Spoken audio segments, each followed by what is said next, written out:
الحمد لله نحمده ونستعينه ونستغفره ونؤمن به ونتوكل عليه ونعوذ بالله من شرور أنفسنا ومن سيئات أعمالنا ومن يهده الله فلا مضل له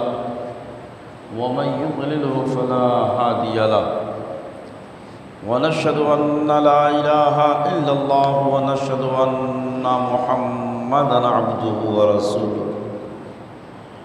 أما بعد فأعوذ بالله من الشيطان الرجيم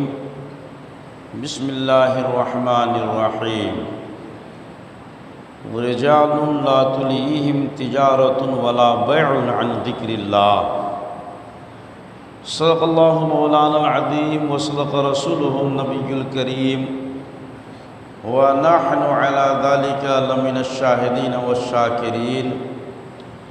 والحمد لله رب العالمين إن الله وملائكته يصلون على النبي يا أيها الذين آمنوا صلوا عليه وسلموا تسليما اللهم صل على سيدنا مولانا محمد معدن الوجود والكرم منبع العلم والرحم والحكم دائما صل وسلم صلاة وسلام عليك يا رسول الله وعلى آلك وأصحابك وأزواجك وذرياتك أجمعين. سامعین کرام، آج 26 شعبان المعظم 1445 کی تاریخ ہے. 4 سے 5 دنوں کے بعد انشاءاللہ العزیز ہم اور آپ ماہ صیام یعنی رمضان المبارک کی مقدس، متبرک اور بافیض و پر نور مہینہ میں قدم رکھنے والے ہیں. دعا ہے کہ اللہ رب العزت ہمیں اور آپ کو اور ہر مومن کو صحت و سلامتی کے ساتھ آنے والے مہینے میں داخل فرمائے اور رمضان المبارک کے پورے روزے، پوری تراویح ادا کرنے کے اسباب اور توفیق مرحمت فرمائے. اسی مناسبت سے آج میری گفتگو کا عنوان ہے شوق عبادت اور استقبال رمضان. رمضان مبارک چونکہ انتہائی مقدس، متبرک اور بابرکت مہینہ ہے، اس لیے اس کی آمد سے پہلے ہمیں اس کے استقبال کے لیے، اس کی تیاری کے لیے اپنے آپ کو پوری طرح سے آمادہ اور تیار کر لینا چاہیے. آپ دیکھتے ہیں کہ مادی طور پر اگر ہمارے یہاں کوئی مہمان جلوہ گر ہونے والا ہوتا ہے تو ہم اس کے شایان نشان اور اس کی حیثیت کے مطابق تیاری کرتے ہیں. شادی بیاہ کا موقع ہوتا ہے، آنے والا دولہا کی شکل میں ایک مہمان ہوتا ہے، مگر اس کی تیاری ہم برسوں پہلے سے کرتے ہیں، مہینے لگا دیتے ہیں. جب دن باقی رہتے ہیں تو پھر شب و روز لگا دیتے ہیں تاکہ اس مہمان کے آنے کے بعد ہمیں سبکی کا سامنا نہ کرنا پڑے، کسی طرح کی رسوائی نہ اٹھانی پڑے. مہمان عظیم الشان آ رہا ہے، اس لیے تیاری بھی اس کی اعلیٰ پیمانے پر کی جاتی ہے۔ اسی طریقے سے اور بھی دوسرے بہت سارے مہمانوں کی آمد ہوتی ہے اور ہم اس کے شایان شان استقبال کرتے ہیں، ان کے ویلکم کا جشن مناتے ہیں اور ان کی آمد پر خوشی اور مسرت کا اہتمام کرتے ہیں۔ رمضان المبارک یہ روحانی اعتبار سے ہمارے لیے بہت ہی اہم، محترم بالشان، قابل احترام اور بزرگ مہینہ ہے، اس لیے اس کی تیاری بھی ہمیں اسی اعتبار سے اسی شان اور شوکت کے ساتھ، اہتمام کے ساتھ کرنا چاہیے۔ اللہ رب العزت کا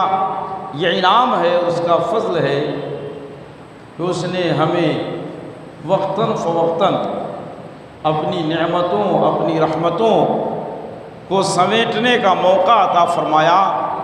اور اپنے انعام و اکرام سے سرفراز فرمانے کے لیے ہمیں چند خاص مہینے عطا فرمائے۔ اسلامی مہینے کی ترتیب آپ دیکھیں تو پتہ چلے گا کہ محرم الحرام کا مہینہ یہ اسلامی سال کا پہلا مہینہ ہے، اور ذی الحجہ یہ اسلامی سال کا آخری مہینہ ہے۔ یہ دونوں مہینہ ہمارے لیے ایک اہم پیغام لے کر اپنی اپنی جگہ پر آتا ہے۔ محرم الحرام یہ ہمیں جذبہ ایثار و قربانی اور اسلام کے لیے فداکاری کا درس دیتا ہے۔ اسی طریقے سے اسلام کا آخری مہینہ ذی الحجہ یہ بھی ہمیں اطاعت والدین، ماں باپ کی فرما برداری، اللہ کے حکم کے آگے سرنگوں ہونا، حکم خداوندی کے لیے اپنے آپ کو پیش کر دینا اور سب کچھ لٹا دینے کی ترغیب اور اس کا عملی نمونہ ہمارے سامنے پیش کرتا ہے۔ گویا اسلام کی ابتدا بھی ایثار و قربانی اور اسلام کی انتہا بھی ایثار و قربانی پر ہوتی ہے۔ اس کے بیچ میں ہم دیکھیں تو اللہ رب العزت نے 6 مہینے کے وقفے سے ہمارے لیے انعام و اکرام کا بھی بہترین انتظام فرمایا ہے کہ بندہ اگر اس اطاعت و فرما بردار والی زندگی گزارتا ہے تو اسے وقتاً فوقتاً پرائز اور انعام دیے جاتے ہیں تاکہ وہ اپنے کام میں اور دل لگی پیدا کرے، اپنے کام میں اور خشوع اور خضوع پیدا کرے۔ اسلامی سال کا تیسرا مہینہ مکمل ہونے کے بعد چوتھے مہینے کی شروعات ہوتی ہے۔ وہ مہینہ تیسرے مہینے کی جو شروعات ہوتی ہے ربیع النور شریف، وہ مہینہ انعام و اکرام کا مہینہ ہے۔ اللہ رب العزت نے نبی آخر الزمان صلی اللہ تعالیٰ علیہ وسلم کی صورت میں پوری کائنات کو، انسانیت کو ایسا عظیم انعام عطا فرمایا جو انعام اور جو شے اس پروردگار کی بارگاہ میں بھی معزز اور محترم ہے۔ یہ تو اللہ رب العزت نے آسمان سے لے کر زمین تک، آسمان کے اوپر زمین کے نیچے بے شمار انعام و اکرام سے ہمیں اور آپ کو سرفراز فرمایا، لیکن ان تمام چیزوں میں اگر کسی چیز کا اللہ رب العزت نے خاص طور سے ذکر فرمایا ہے اور اس کو عطا کرنے کے بعد اگر احسان جتایا ہے تو وہ ہمارے اور آپ کے نبی صلی اللہ تعالیٰ علیہ وسلم کی ذات مبارک ہے، جس کے تعلق سے اللہ رب العزت نے ارشاد فرمایا لَقَدْ مَنَّ اللَّهُ عَلَى الْمُؤْمِنِينَ إِذْ بَعَثَ فِيهِمْ رَسُولًا۔ تو ربیع الاول شریف ہمارے لیے انعام و اکرام کا پہلا مہینہ ہے، محترم اور معزز مہینہ ہے۔ پھر اس کے 6 مہینے کے بعد رمضان المبارک کا مہینہ آتا ہے۔ اس 6 مہینے کے بعد رمضان المبارک کا جو مہینہ آتا ہے، یہ مہینہ بھی اللہ رب العزت کے انعام و اکرام کا مہینہ ہے۔ اس مبارک مہینے میں اللہ کا خصوصی انعام اس کے بندوں پر نازل ہوتا ہے اور بندے ان فیوز و برکات سے مالا مال ہوتے ہیں۔ جب یہ انعام کا مہینہ ہے، اکرام کا مہینہ ہے، تو اس مہینے کی آمد سے پہلے اس کی تیاری کرنا یہ بھی ہمارے لیے ضروری ہے تاکہ ہم اس انعام کے مستحق قرار پائیں۔ حضرات، ہم اور آپ جانتے ہیں کہ امتحان میں جو بچے کامیاب ہوتے ہیں،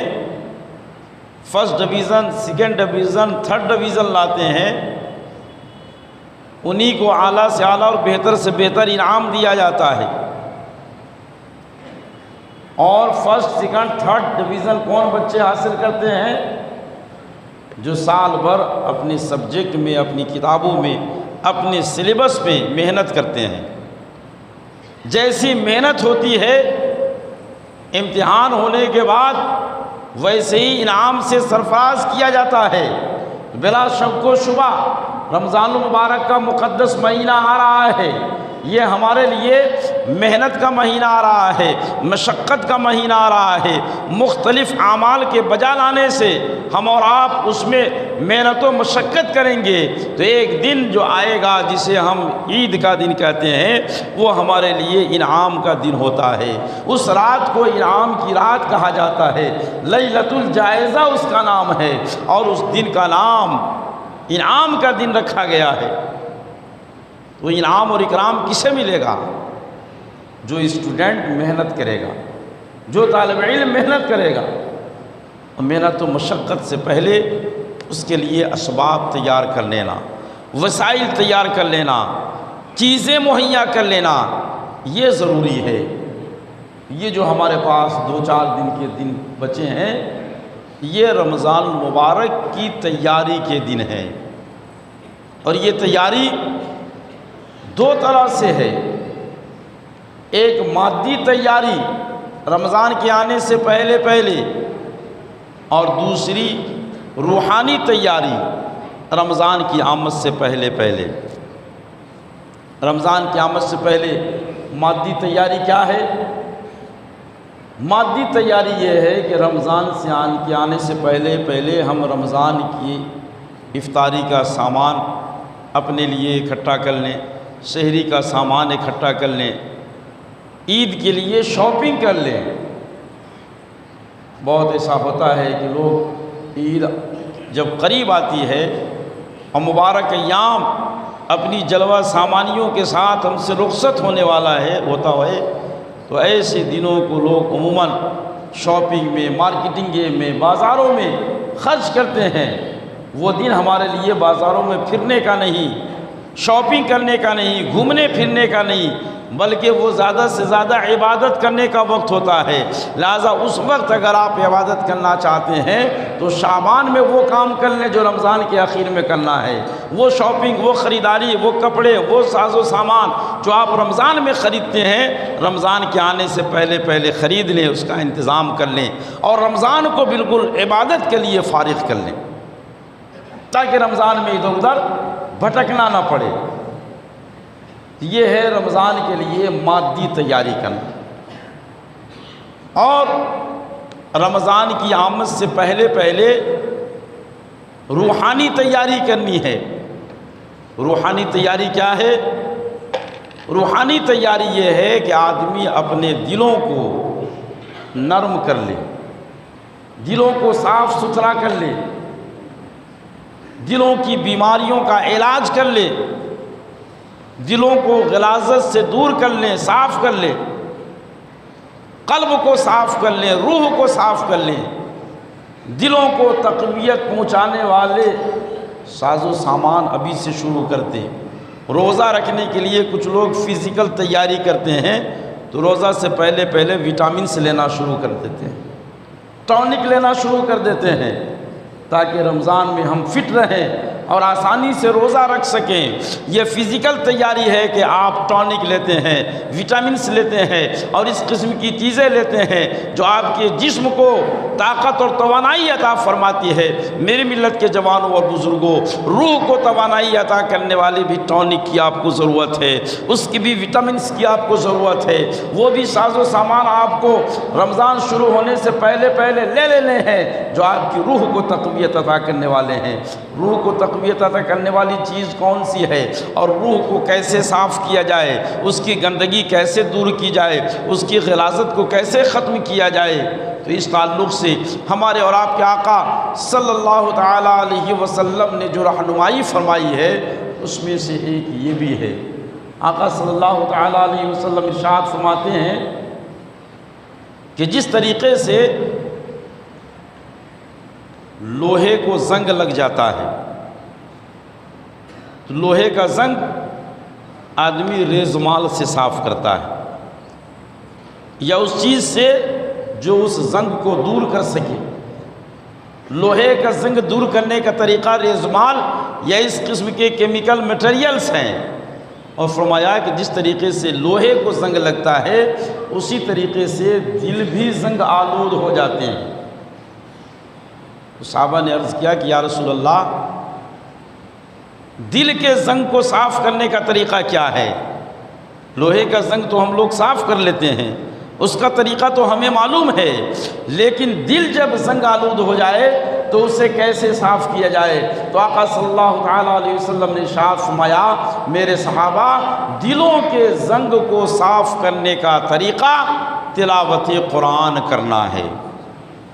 قرآن پڑھنے سے دل صاف ہوتا ہے، گویا کہ دل کی صفائی کا ایک بہترین نسخہ اور اس کا ایک بہترین علاج قرآن کی تلاوت ہے۔ میرے محترم بزرگوں اور دوستو، اس لیے رمضان کو قرآن سے خاص نسبت ہے۔ اللہ رب العزت نے اس قرآن کو رمضان ہی میں نازل فرمایا۔ ارشاد باری تعالیٰ ہے، شہر رمضان الذی انزل فیہ القرآن، کہ رمضان کا مقدس مہینہ وہ بابرکت مہینہ ہے جس میں قرآن نازل کیا گیا۔ تو قرآن کی تلاوت سے دلوں کے زنگ دور ہوتے ہیں، لہذا دلوں کے زنگ کو دور کرنے کے لیے قرآن کی تلاوت کے لیے ابھی سے اپنا شیڈول بنائیں، وقت فارغ کریں، پھر اس کے بعد دلوں کی صفائی کے لیے اور دلوں کو غلاظت سے دور کرنے کے لیے توبہ اور استغفار کو مجرب نسخہ بتایا گیا ہے۔ دل کی صفائی کے لیے توبہ، استغفار اور تسبیح، ذکر، اذکار ہے۔ ان ذکر و اذکار میں جو سب سے پہلا، سب سے افضل ذکر بتایا گیا ہے وہ ہے لا الہ الا اللہ محمد الرسول اللہ۔ لا الہ الا اللہ، اس ذکر کو کثرت کے ساتھ کرنا ہے اور اس خیال کو دل و دماغ میں مستحکم کرنا ہے جو اس وظیفے کے اندر اللہ رب العزت نے بیان فرمایا کہ لا الہ الا اللہ، اللہ کے سوا کوئی معبود نہیں۔ اس کو ہمیں دل و دماغ کے اندر بٹھانا ہے اور اس کو مستحکم کرنا ہے۔ اس کو مستحکم کرنا اور دل و دماغ میں بٹھانا کیا ہے؟ اسے مستحکم کرنا دل و دماغ میں بٹھانا یہ ہے کہ آپ دل و جان سے یہ یقین رکھیں، عزم محکم مستحکم رکھیں کہ لا الہ الا اللہ، اللہ کے سوا کوئی معبود نہیں ہے، اللہ کے سوا کوئی ہمارا مشکل کشا نہیں ہے، اللہ کے سوا کوئی حاجت روا نہیں ہے، اللہ کے سوا ہمیں کوئی دنیا کی چیز عطا کرنے والا نہیں ہے۔ جو کچھ ہمیں ملے گا اللہ رب العزت کی بارگاہ سے ملے گا۔ جب یہ اعتماد بندے کے اندر پختہ ہو جائے تو انسان جو دنیا والوں کے دروں پہ دریوزہ گری کرتے ہیں اور ان کی چوکھٹوں پر جب عیسائی کرتے ہیں، دنیا داروں کی جو طلبہ چاٹتے ہیں، یہ طلبے چاٹنے والی عادت ختم ہو جائے گی۔ دروازوں پر بھیڑ لگانے والی عادت ختم ہو جائے گی، بلا وجہ کی جے جیکار کرنے کی عادت ختم ہو جائے گی۔ بندے کا کنیکشن جب اللہ سے ہوگا اور یہ یقین ہو جائے گا کہ ہماری ہر حاجت پوری کرنے والا وہی ہے، تو پھر اب وہ کسی دوسرے کے در پہ 4 گھنٹے 6 گھنٹے ایک دن پورے دن یا 24 گھنٹے یا ہفتے پڑا نہیں رہے گا، بلکہ اس سے منہ موڑ کر کے وہ مسجد میں آ کر کے اپنے رب کو منانے کی کوشش کرے گا کہ جب رب مان جائے گا تو سب مان جائیں گے۔ یہ عزم آدمی کے دل میں رکھنا چاہیے۔ دنیا کے انسان اگر کوئی کسی کو دیتا ہے تو وہ اپنی طرف سے نہیں دیتا ہے، رب جب اس کے دل میں ڈالتا ہے تبھی وہ دیتا ہے، وہ القاء فرماتا ہے تبھی دیتا ہے۔ بندہ کسی کی ضرورت پوری کرتا ہے تو رب کے اشارے پر پوری کرتا ہے۔ اس لیے تم کسی دوسرے کو منانے سے پہلے اپنے رب کو منانے کی کوشش کرو۔ اور یہ جو مقدس مہینہ آ رہا ہے، عملی طور پر اس عزم کو، اس ارادے کو مستحکم بناؤ کہ لا الہ الا اللہ، کوئی معبود نہیں ہے ہمارا، کوئی حاجت روا نہیں ہے، کوئی مشکل کشا نہیں ہے، کوئی دکھ بانٹنے والا نہیں، کوئی درد بانٹنے والا نہیں، کوئی ہماری مشکلیں آسان کرنے والا نہیں، مگر یہ کہ وہ اللہ رب العزت ہے۔ اسی کے اشارے پر، اسی کے حکم سے ہمارا سارا کام بنتا ہے، ہمارا سارا کام آسان ہوتا ہے۔ اور پھر اس کے بعد اسی کے ساتھ ہمیں یہ بھی کرنا ہے، محمد الرسول اللہ، لا الہ الا اللہ کے ساتھ محمد الرسول اللہ بھی ہمیں پڑھنے کا حکم ہے، اور اس طریقے سے ہمارا ورد بھی مکمل ہوگا، وظیفہ بھی مکمل ہوگا، اور ہماری حیات بھی مکمل ہوگی کہ محمد الرسول اللہ میرے بندو یہی تمہارے لیے ماڈل ہے، یہی تمہارے لیے نمونہ ہے، یہی تمہارے لیے سب کچھ ہے۔ اگر تم ان کی اقتداء کرو گے، ان کی پیروی کرو گے، ان کے نقش قدم پر چلو گے، ان کی بتائی ہوئی باتوں کو اپنی عملی زندگی میں اتارو گے، تو تمہارے لیے پھر کوئی مشکل نہ ہوگی، تمہارے لیے کوئی پریشانی نہ ہوگی، ہر مشکل آسان ہو جائے گی، ہر پریشانی ٹل جائے گی۔ شرط یہ ہے کہ تم مصطفیٰ جان رحمت صلی اللہ تعالی علیہ وسلم کو اپنا لیڈر مان لو، اپنا ہیرو مان لو، اپنا رہبر مان لو، اپنا رہنما مان لو۔ آج ہم نے معلم کائنات، رہبر انسانیت، آقا کائنات، قائد اعظم صلی اللہ تعالی علیہ وسلم کو اپنا رہبر نہ مان کر کے یہ دنیا داروں کو ہم نے اپنا رہبر بنا لیا۔ نتیجہ یہ ہے کہ آج ہم در در کی ٹھوکریں کھا رہے ہیں، مصائب و آلام کی چکیوں میں پس رہے ہیں۔ اس لیے میری ملت کے جوانوں، آج بھی ہمیں وہی شعر اپنانا ہے، اپنی نگاہ کے سامنے رکھنا ہے کہ طریقے مصطفیٰ کو چھوڑنا ہے وجہ بربادی، طریقے مصطفیٰ کو چھوڑنا ہے وجہ بربادی۔ اسی سے قوم دنیا میں ہوئی بے اقتدار اپنی، اسی سے قوم دنیا میں ہوئی بے اقتدار اپنی۔ اس لیے اگر اپنے آپ کو برسر اقتدار بنانا ہے، اپنے آپ کو باعزت بنانا ہے، تو لا الہ الا اللہ محمد الرسول اللہ کا وظیفہ اپنا حرز جان بنائیے۔ چلتے پھرتے، اٹھتے بیٹھتے، جب بھی موقع ملے، جہاں موقع ملے، جیسے موقع ملے، آپ اس ورد کو رمضان مبارک میں خاص طور سے کیجئے، تاکہ اللہ رب العزت آپ کے دل کو بھی صاف کر دے، ہماری زبانوں کو بھی صاف کر دے، اور پھر اس کے بعد ہمارے دلوں پر، ہماری زبانوں پر انوار و تجلیات الہیہ کی برسات ہو۔ ورنہ آج حقیقت یہ ہے کہ رمضان کا جب موسم خیر آتا ہے تو اللہ رب العزت کی رحمتوں کی برسات ویسے ہی ہوتی ہے جیسے پہلے ہوا کرتی تھی۔ اس کے کرم میں کوئی کمی نہیں ہے، اس کی عطا میں کوئی کمی نہیں ہے، مگر ہمارا ظرف، ہمارا جو برتن ہے وہی ڈھکا ہوا ہے یا الٹا ہے۔ گناہوں کی کثرت کی وجہ سے ہمارا دل بالکل فل ہو چکا ہے، اور جب کوئی گلاس یا برتن فل ہو جائے، اس میں جگہ ہی نہ رہے، تو پھر چاہے آپ اس میں روح افزا ڈالیں یا اس سے اور بہتر قسم کا کوئی ملک شیک ڈالیں یا کچھ بھی ڈالیں، وہ اندر جانے والا نہیں۔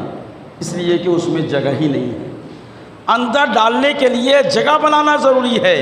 اندر ڈالنے کے لیے منہ کھولنا ضروری ہے۔ اگر وہ بالکل سیل پیکڈ ہو، مکمل اگر وہ ڈھکا ہوا ہو تو بھی اندر نہیں جا سکتا، اس کے اندر اگر جگہ نہ ہو تب بھی نہیں جا سکتا ہے۔ آج ہماری اکثریت کا حال یہ ہے کہ گناہوں کی نحوست کی وجہ سے، اپنی بدعمالیوں کی وجہ سے، گناہ زیادہ ہونے کی وجہ سے دلوں پر مہر لگ چکے ہیں۔ یعنی حدیث پاک میں فرمایا گیا ہے کہ بندہ جب گناہ کرتا ہے تو اس کے دل پہ ایک سیاہ دھبا لگا دیا جاتا ہے۔ اس گناہ کے بعد اگر فوراً وہ نادم و شرمندہ ہو جائے، گناہ سے تائب ہو جائے، تو اللہ رب العزت اس دھبے کو مٹا دیتا ہے، صاف کر دیتا ہے۔ پھر دل حسب سابق منور و مجلہ صاف ستھرا ہو گیا۔ لیکن اگر گناہ کرنے کے بعد اگر ندامت محسوس نہ ہوئی، شرمندگی نہ ہوئی، توبہ نہ کیا، اس گناہ کے اثرات کو زائل نہ کیا اور پھر گناہ کر بیٹھا، تو پھر وہ دھبا بڑا ہو جاتا ہے، یہاں تک کہ بڑا ہوتے ہوتے ہوتے ہوتے آہستہ آہستہ وہ دل پورا سیاہ ہو جاتا ہے۔ یہ تو انسین مثال ہے، آپ فزیکل مثال اس کی آپ اس طریقے سے محسوس کر سکتے ہیں کہ حجر اسود، جسے ہم اور آپ بخوبی جانتے ہیں، بہتوں نے آپ میں سے اس کی زیارت کی ہے اپنے سر کے آنکھوں سے، جو حج کرنے کے لیے گئے، عمرہ کرنے کے لیے گئے، اور جنہیں ابھی تک حاضری نصیب نہیں ہوئی، میری دعا ہے کہ اللہ رب العزت جلد از جلد انہیں حاضر فرما دے اور حاضری کے اسباب پیدا فرما دے۔ تو حجر اسود یہ جنت سے آیا ہوا پتھر ہے، جب جنت سے آیا تھا تو بالکل وائٹ تھا، سفید شفاف دودھ کی طرح سے، لیکن لوگوں نے جب اسے بوسہ دینا شروع کیا تو بوسہ دینے سے وہ لوگوں کے گناہوں کو جذب کرتا ہے اپنے اندر، اور جب جذب کیا تو کرتے کرتے کرتے کرتے اتنا جذب کر لیا کہ اب وہ حجر ابیض وائٹ اسٹون سے بلیک اسٹون ہو گیا، حجر اسود ہو گیا۔ یہ اس کی فزیکل مثال ہے کہ گناہ کی کثرت کی وجہ سے، گناہ چوسنے کی وجہ سے سفید پتھر سیاہ ہو گیا۔ اسی طریقے سے دل ہے کہ جب اس پر گناہ کا دھبا پڑتا ہے تو کالا ہوتا ہے، اور جب وہ بڑھتا جاتا ہے تو وہ بالکل سیاہ ہو جاتا ہے، یہاں تک کہ اللہ رب العزت نے قرآن مقدس میں ارشاد فرمایا کلا بل رأنا علی قلوبہم، یہاں تک کہ جب گناہوں کی کثرت ہوتی ہے اور توبہ نہیں کرتا بندہ تو پھر اللہ رب العزت اس پر مہر مار دیتا ہے۔ آج ہم میں سے اکثر کا حال یہی ہے کہ ہم گناہ کر کے فوراً گناہ کا احساس نہیں کرتے اور توبہ نہیں کرتے، بلکہ آج تو المیہ یہ ہے کہ گناہ کرنے کے بعد افسوس اور ندامت تو دور کی بات ہے، لوگ فخر کرتے ہوئے نہیں تھکتے، اپنے گناہ کا، جرم کا فخریہ اعلان کرتے ہیں اور اپنے اس گناہوں کو دوستوں کی محفل میں بیان کرتے ہیں، سوشل میڈیا پر وائرل کرتے ہیں کہ ہم اس طریقے سے 50 سال 60 سال 70 سال کی عمر میں بھی ناچ اور گانے میں کسی 18 اور 12 سال کے بچے اور نوجوان سے کم نہیں ہے۔ بے غیرتی کی انتہا ہے، بے شرمی کی انتہا ہے کہ اس عمر میں بھی لوگ گاتے بجاتے ہیں اور اس طریقے سے اپنے گناہوں کا اعلان کرتے ہیں۔ عرض کرنا یہ ہے کہ رمضان مبارک کا مقدس مہینہ آ رہا ہے، اس مہینے کے آنے سے پہلے اپنے دل کو صاف کر لیا جائے اور دل کو انوار و تجلیات الہیہ کے نزول کے لیے خالی کر لیا جائے۔ اور یہ خالی کب ہوگا؟ جب صاف ستھرا منور و مجلہ ہوگا۔ منور و مجلہ کب ہوگا؟ استغفار کی کثرت سے ہوگا، ندامت کے آنسو بہانے سے ہوگا۔ اس لیے رمضان میں آپ چاہتے ہیں کہ ہم رمضان کے فیض و برکات سے مالا مال ہوں تو اس کے لیے پہلے اپنے دل کے اندر جگہ بنانی ہوگی، ورنہ آپ دیکھتے ہیں کہ موسلا دھار بارش ہوتی ہے، خوب جھما جھم برسات ہوتی ہے، لیکن آپ کی چھت پہ یا سڑک پہ کوئی ایسا برتن رکھ دیا جائے جو اوپر سے ڈھکا ہوا ہو، کچھ دیر کے بعد جب کھولیں گے ایک قطرہ پانی اس کے اندر نہیں ہوگا، لیکن اگر چھوٹا سا گلاس رکھ دیا جائے منہ اس کا کھلا ہوا ہو تو وہ گلاس بھر جاتا ہے۔ پتہ چلا کہ انوار و تجلیات الہیہ کو سمیٹنے کے لیے دل کا کھلا رکھنا ضروری ہے، جگہ بنانا ضروری ہے۔ اس لیے اس وقت کے آنے سے پہلے اپنے دلوں کے اندر جگہ بنا لیجئے، توبہ اور استغفار کی کثرت کیجئے، اور پھر وہ کام کیجئے جن کاموں کو کرنے والوں کی اللہ رب العزت نے تعریف کی ہے۔ قرآن مقدس سورہ نور کی آیت نمبر 5 میں اللہ رب العزت نے ارشاد فرمایا، رجال لا تلہیہم تجارت ولا بیع عن ذکر اللہ۔ اللہ کے کچھ محبوب اور پسندیدہ بندے ایسے بھی ہیں جن کو کاروبار اور خرید و فروخت خدا کی یاد سے غافل نہیں کرتے۔ یہ اللہ رب العزت نے سرٹیفکیٹ عطا فرمائی ہے کہ جو بندے کاروبار تو کرتے ہیں، بزنس کرتے ہیں، مگر ان کا بزنس اللہ کے ذکر سے نہیں روکتا، وہ اللہ کے نزدیک محبوب اور پسندیدہ ہے۔ لہٰذا آپ حلال کمائیے، حلال کمائی بھی بہت بڑی عبادت اور بہت بڑی فضیلت ہے، مگر اس حلال کمائی کے چکر میں ذکر الہی سے اپنے آپ کو نہ روکیے، خدا کے ذکر سے اپنے آپ کو دور مت کیجیے، بلکہ خدا کا ذکر بھی کیجیے، حلال کمائی بھی کیجیے، تاکہ سونے پر سہاگا کے ساتھ آپ خود بھی فارغ البال رہیے، آپ کے بچے بھی فارغ البال رہے۔ تو اللہ رب العزت نے ایسے لوگوں کی تعریف کی، اور پھر اس کے بعد اللہ رب العزت نے سورہ آل عمران کی آیت نمبر 200 میں ان بندوں کی تعریف کی جن کی شان یہ ہے کہ الذین یذکرون اللہ قیاما وقعودا وعلی جنوبہم، کہ اللہ کے نیک اور محبوب بندے وہ ہیں جو اٹھتے بیٹھتے اور لیٹے ہوئے اللہ کا ذکر کرتے ہیں۔ اس آیت کریمہ میں اللہ رب العزت نے ہمیں ذکر کرنے کا سلیقہ اور طریقہ بتایا۔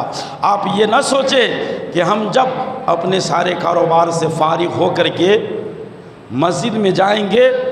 تبھی اللہ اللہ کریں گے، ذکر اللہ کریں گے، نہیں، بلکہ اللہ رب العزت ہمیں اور آپ کو بتا رہا ہے، ارشاد فرما رہا ہے، رہنمائی کر رہا ہے کہ اللہ کا ذکر کرنے کے لیے صرف مسجد ہی نہیں ہے، یا اللہ کا ذکر مصلی ہی پر نہیں ہوتا ہے، بلکہ اللہ کا ذکر تم کھڑے کھڑے بھی کر سکتے ہو، اللہ کا ذکر دکان پر بیٹھ کر کے بھی کر سکتے ہو، اللہ کا ذکر بس کے اندر بھی کر سکتے ہو، اللہ کا ذکر تم ٹرین کے اندر بھی کر سکتے ہو، خدا کا ذکر تم پلین کے اندر بھی کر سکتے ہو۔ اگر ٹرینوں پلین میں خدا کا ذکر کرو گے تو اللہ رب العزت اپنے ذکر کے فضل سے تمہیں سفر کی پریشانیوں سے محفوظ بھی فرمائے گا،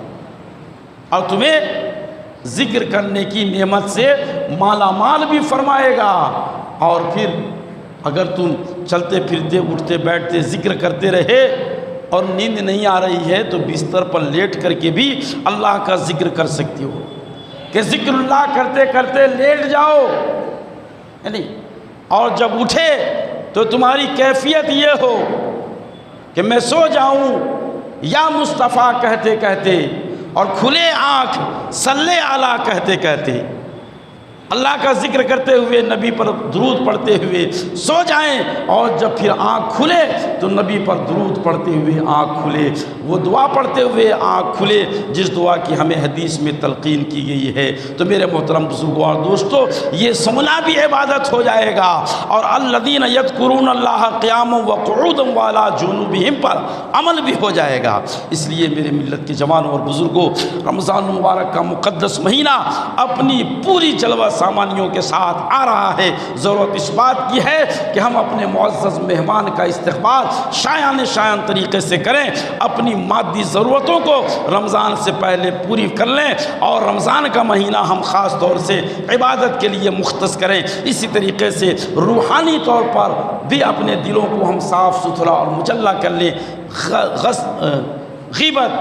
جھوٹ، چگلی، حسد اور اس قسم کی بیماریوں سے اپنے دل کو صاف کر لیں۔ دعا ہے کہ اللہ رب العزت ہمیں اور آپ کو رمضان کا